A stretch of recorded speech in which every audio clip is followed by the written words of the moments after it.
After working with thousands of companies on implementing better procurement processes, I've seen one common theme, and that is uncontrolled spending, either because of lack of approvals or a cumbersome purchasing experience.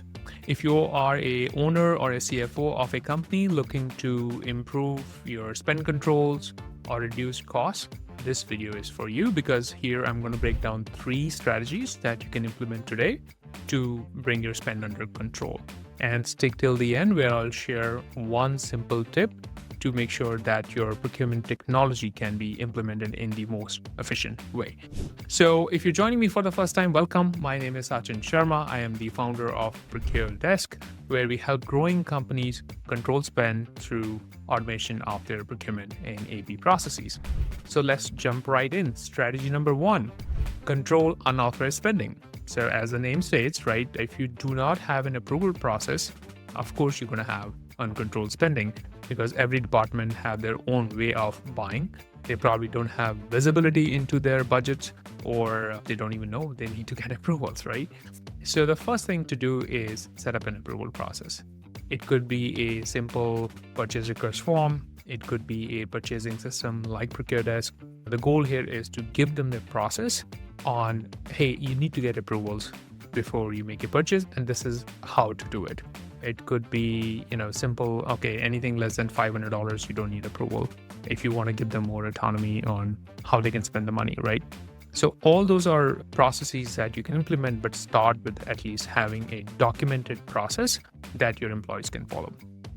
Number 2 is you don't have visibility into committed spend, which cause problem with cash flow planning. So a very common problem with many growing companies is even if they have a purchase request process, finance doesn't know about it, right? Because they have no way to look at what's your committed spend.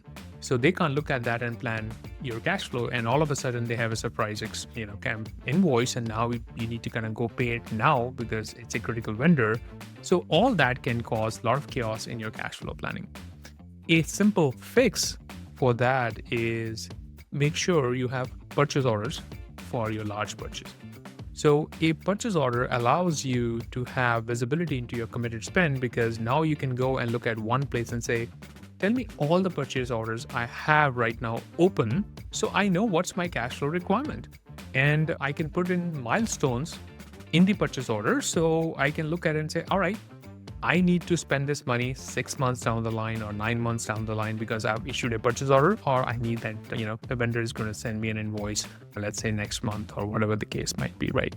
So implement a purchase order process to get better visibility into your committed spend. Number 3 is a manual process. So many companies start with understanding those first 2 points and then implement a spreadsheet or an email process to manage all that. And that's a great start. If you don't have anything, it's better to have something, right? An email process, a Slack approval process, or a spreadsheet to track your purchases. But that doesn't scale. In our experience, if you go beyond 30 to 40 employees, this is not scalable. So if you're just starting now, maybe start with a email and a spreadsheet-based process.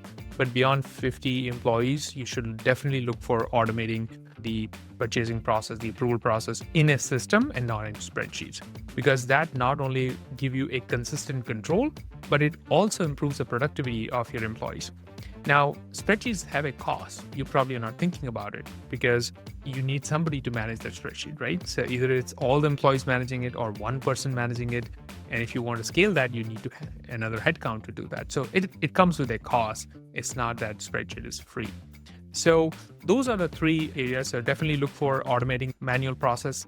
Start with manual, but then automate using a purchasing system or something like that.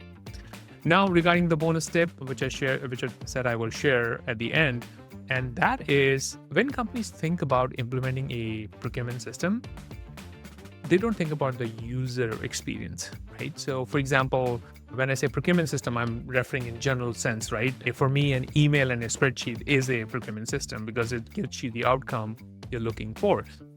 But if you don't focus on experience, employees don't adopt it, right? So you have to think about the experience first so that you can drive better controls. Most of the times, I would say initiative to control spend fails because you implemented with a bad experience. You can't go into this with this saying, okay, employees will follow the process because I set one up. You have to think about is like, how do you make it easy for them to follow so that they can, one, follow it, but two is it saves you a lot of productive hours, which you're not thinking about today, right? So if you're worried about uncontrolled spending, here are the three things you can do, right? Set up a control purchase approval process, right? So request goes through approval. Number two is implement purchase order process so that you have visibility into your future spending. And number three is automate your manual processes.